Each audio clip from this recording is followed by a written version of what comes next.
Victor Frank के जीवन की सत्य घटना, जब उन्हें सेकेंड वर्ल्ड वॉर के समय नाजी जर्मन कंसंट्रेशन कैंप में कैद कर लिया गया था, जहां पर जीवन मौत और यातनाओं से भरा था। कैदियों को काम करने से पहले और काम के बाद पीटा जाता था।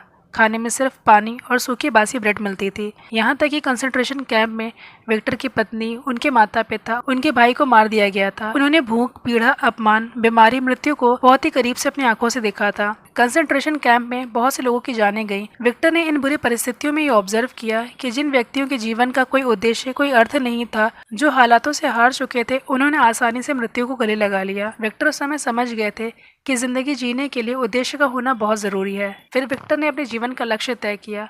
उनको अपने बच्चों से दोबारा मिलना था।